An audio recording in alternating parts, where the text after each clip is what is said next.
It's English Daily. Welcome back, everyone, to another episode of our English podcast. I'm Maly, and as always, I'm here with Robin. We hope you're enjoying your English learning journey as much as we are. Last week, Robin gave you a little preview of today's episode, where we'll be diving into tips for mastering English grammar. That's right, Maly. English grammar can seem tricky at times, but with the right approach, you can make it easier and more enjoyable.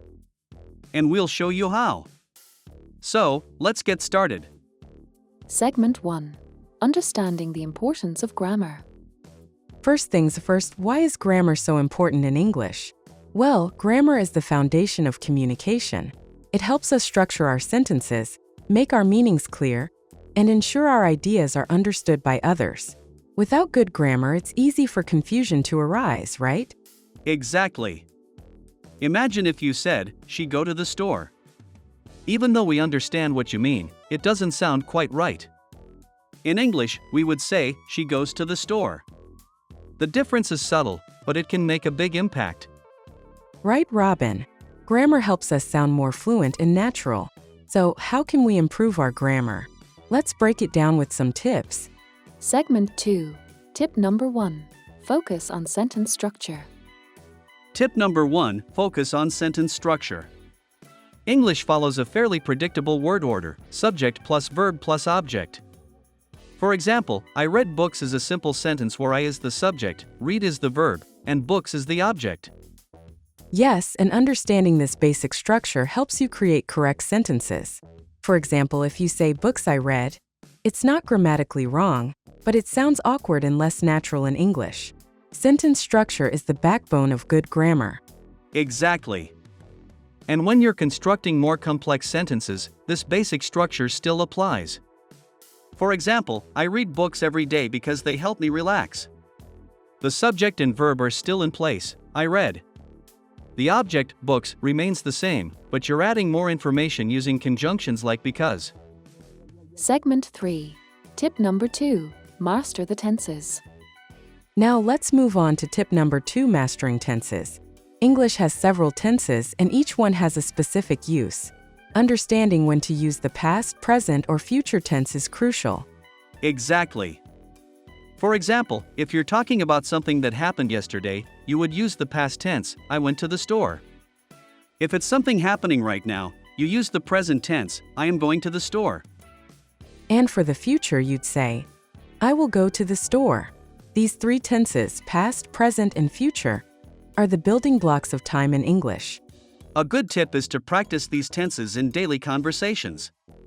Try making simple sentences and gradually build them into more complex ones as you get more comfortable. Segment 4. Tip number 3. Don't forget about articles. Tip number 3.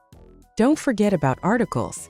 In English, we use a, an, and the to talk about things in a more specific way. Right.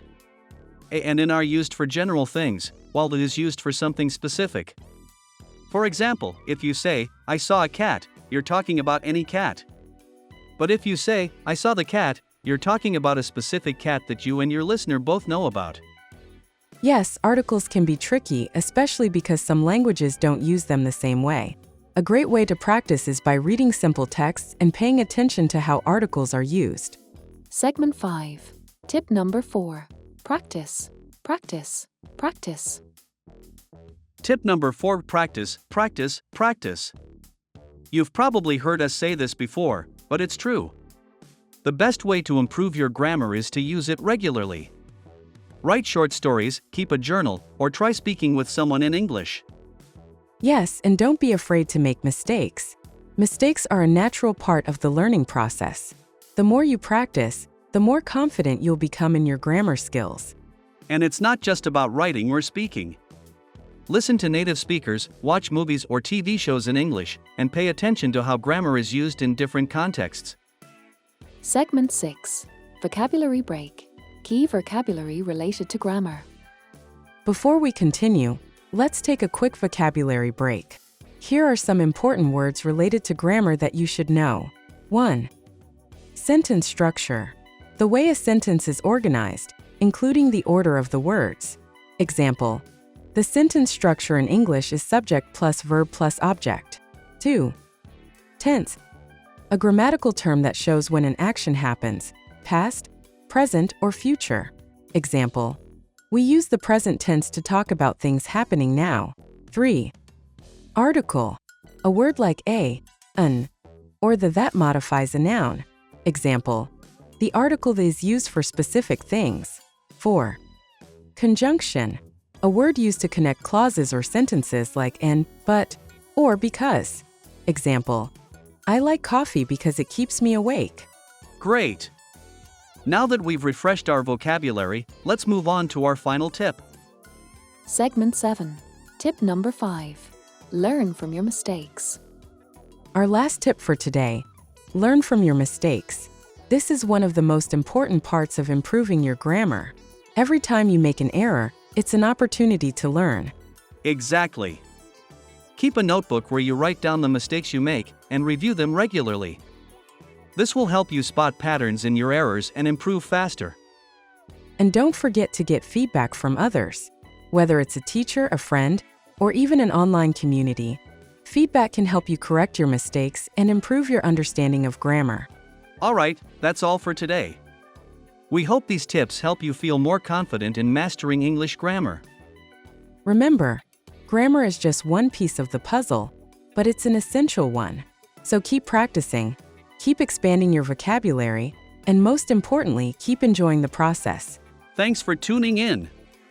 We'll see you next week with more tips and tricks for your English learning journey. Until then, happy learning!